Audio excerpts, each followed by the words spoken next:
Varicose veins కి సరైన చికిత్స కోసం సంప్రదించండి ఎవిస్ హాస్పిటల్. నమస్తే రమగారు. నమస్తే జయ. రమగారు, తిట్లు శాపనార్థాలు నిజమవుతాయా? తగిలేస్తాయా? చెప్పండి. తగులుతాయి. ఇప్పుడు పిల్లల్ని తల్లులు తిడుతూ ఉంటారు, అవేం తగలవు. అది ఉట్టి తిట్టే.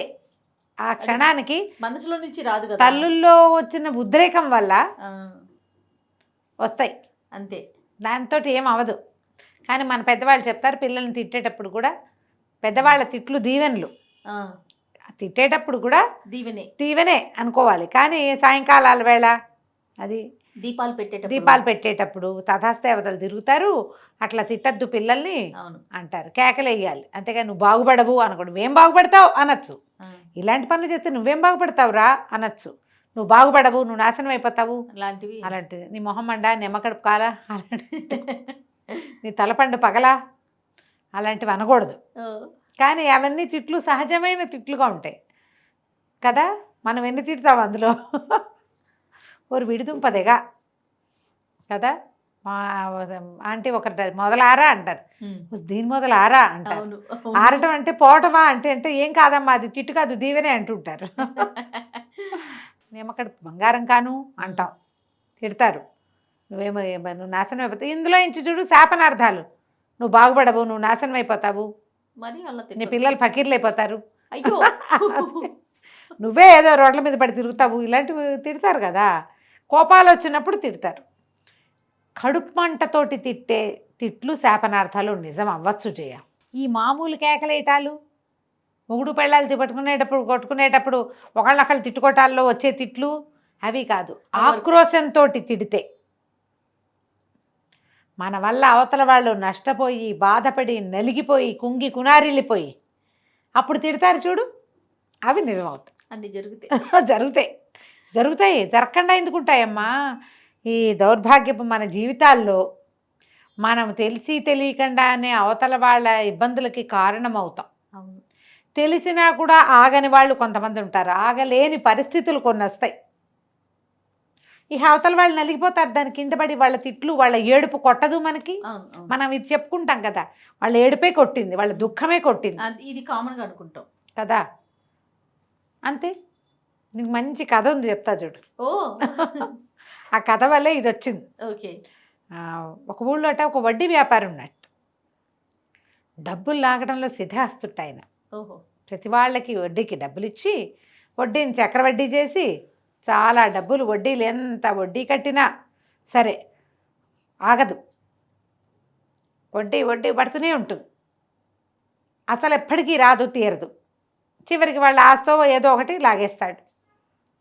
అయితే ఏమైందట, ఆ ఊళ్ళో ఒక పేదరాలు ఉంది, 6 బిడ్డల తల్లి. భర్త కాస్త గతించాడు. ఆవిడ తన ఇల్లు చూపించి ఈయన దగ్గర ముందు ఒక 30 రూపాయలు అప్పు చేసింది. కొన్నాళ్ళకి ఏదైనా వడ్డీ అసలు చెల్లబెట్టలేదు, వడ్డీ కట్టలేదు, పైగా ఇంకొక 15 రూపాయలు మళ్ళీ తీసుకుంది. ఈ రూపాయల గోళ ఏమిటండి అంటావు నువ్వు ఇప్పుడు. పాత రోజుల్లో 80లో 70లో 60లో కథ ఇది. అప్పుడు రూపాయే లెక్క. బహుశా 15 లక్షలు, ముందు 30 లక్షలు, తర్వాత 15 లక్షలు అయి ఉండాలి ఇప్పటి కాలంలో. తీసుకుంది. ఈయన వాళ్ళ ఇల్లు లెక్కేసుకున్నాడు. అదొక మంచి గుడిసె, దిట్టంగా ఉంది. ఎంత కాదన్నా ఒక 170-190 గజాల స్థలం, 200 గజాల స్థలం అనుకో.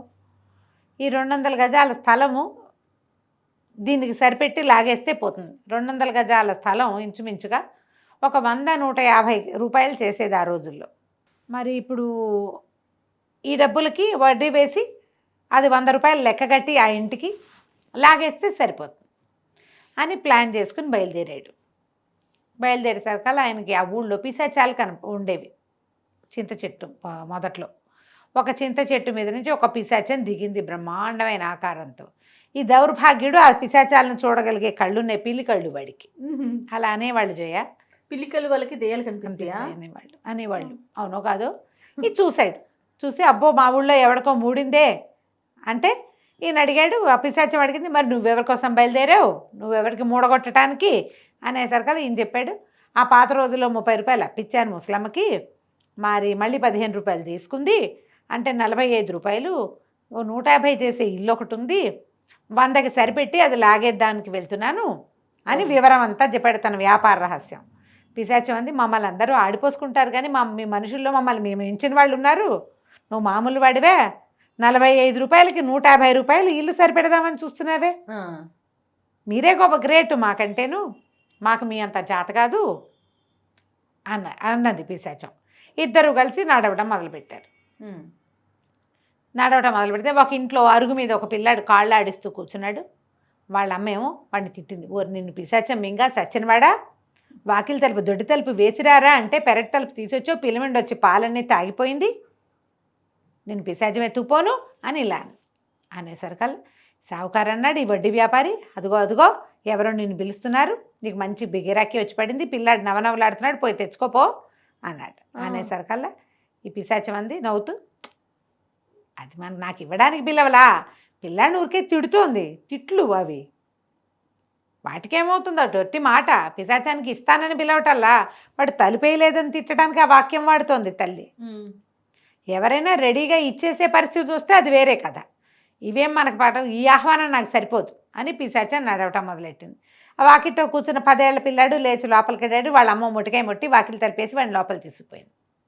ఈ వ్యాపారి ఈయన ఇద్దరు నడుస్తుంటే ఒక వాకిట్లో భార్య భర్త జుట్టు పట్టుకోవట్లేదు, అంతే చాడా మాడా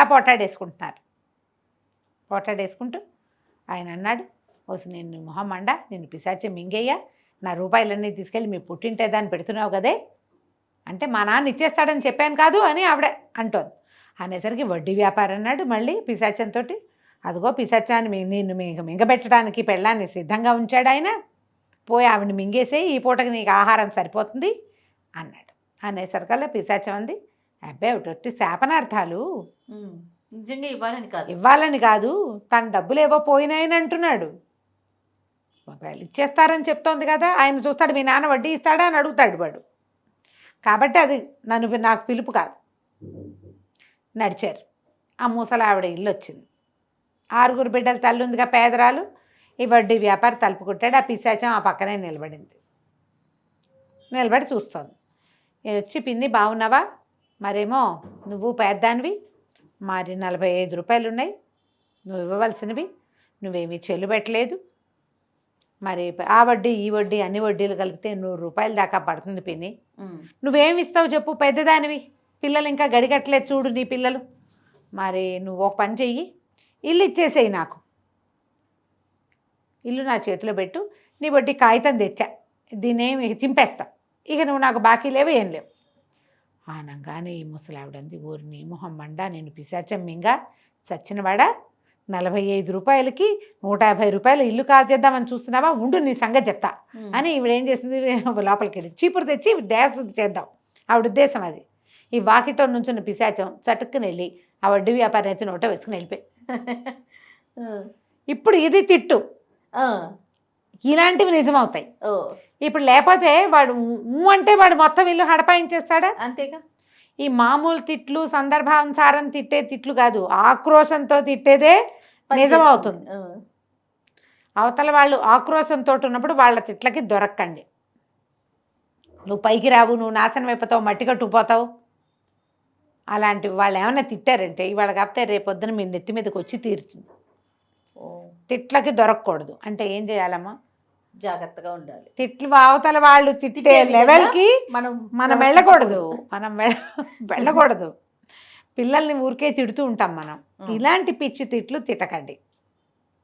సాయంకాలాలు తిడదాం, వాళ్ళు మండిపోతుంది, అన్ని పాడు చేసేస్తున్నారు, నాశనం చేస్తున్నారు, ఇల్లు శుభ్రంగా ఉంచట్లేదు, బాగా చదవట్లేదు, ఏదో ఈ పిల్లల్ని ఏమంటారంటే జనరల్గా అనే మాట చేయ, వాడికి మార్కులు వచ్చినాయి, వాడు కలెక్టర్ అవుతాడు రేపొద్దున, నువ్వు అడుక్కు తింటావు, పందులు కాసుకోవాలి నువ్వు అంటారు కదా, అడుక్కు తింటావని, పందులు కాసుకుంటావని, పనికి మాలిన వాడవని, ఇలా పిచ్చి తిట్లు తిట్టకండి. ఏమవ్వాలనుకుంటున్నావు నువ్వు ఈ కాస్త చదువుతోటి అని కనుక్కోండి, వాడే చెప్తాడు. నేను పెద్దయ్యాక ఐఏఎస్ అయిపోతా అంటాడు, తథాస్తు దేవతలు అప్పుడు దీవిస్తారు. నువ్వు అడుక్కు తింటావని నువ్వు అన్నప్పుడే తథాస్తు దేవతలు దీవిచ్చారనుకో, అప్పుడేం చేస్తాము, అదే కదా. అందుకని అలా కాకుండా పాజిటివ్గా తిట్టండి. తిట్లో కూడా పాజిటివిటీ, వాడితోటి సమాధానం చెప్పించండి, ఏమవుతాడు స్కూల్కి వెళ్ళిన ఒక అడ్వర్టైజ్మెంట్ ఒకటి చూస్తుండేదాన్ని నేను. ఈ మధ్య చాలా రోజులైంది మర్చిపోయాను. ఓ పిల్లాడిని వాళ్ళ అమ్మ నేను స్కూల్కి వెళ్ళిన అంటాడు. ఏం చేసుకుంటా గేదెలు కాసుకుంటా అంటాడు పిల్లాడు. గేదెలు కాసుకుంటా, గేదెలు ఎక్కడ ఏంటి కొనమని నాన్నని, నేను గేదెలే కాసుకుంటాను నేను స్కూల్కి వెళ్ళి. దేనికి సంబంధించిన యాడ్? ఏమో మరి యాడ్ అది ఏమిటో దేంట్లోనూ ఒక దాంట్లో వస్తుండేది. ఓ పిల్లాడు గేదెలు కాసుకుంటాడు, వాడు గొడ్లే కాసుకుంటాడు. స్కూల్కి వెళ్ళను నేను. వాడికి ఆ ఐడియా ఎవరిచ్చి ఉంటారు? పెద్ద అయ్యాక చదువుకోకపోతే గేదెలు కాసుకోవాల్సి వస్తుందని చెప్పారు. చెప్పుంటారు. ఏం లేదమ్మా, ఇప్పుడు అట్లా లేదు. గేదెలు ఆవులు కాసుకునే వాళ్ళు కోటీశ్వర్లు అవుతున్న దాఖలాలు ఉన్నాయి ఇప్పుడు. మరి బాగా చెప్పారు. గడ్లు మట్టి పిసుకుని బతకాలి అని తిట్టేవాళ్ళు ఇదివరకు. మట్టి పిసుకుని బతికే వాళ్ళకే బంగారం కనపడుతోంది. అవును. ఏది తక్కువ కాదు. దయచేసి అలాంటి తిట్లు తిట్టకండి, ఎందుకంటే అవన్నీ కూడా మంచివే. తిట్లుగా భావించకండి వాటిని. పిల్లలు ఏం చేయదలుచుకున్నారో అలా కనుక్కోండి అంతే. అనవసరమైన తిట్లు శాపనార్థాలు చేయబోకండి. ఈ కథ పిల్లలు చెప్పండి, సరదాగా బాగుంటుంది. కథ కంచికి మనం ఇంటికి. రైట్. నమస్తే రమ్య గారు. నమస్తే.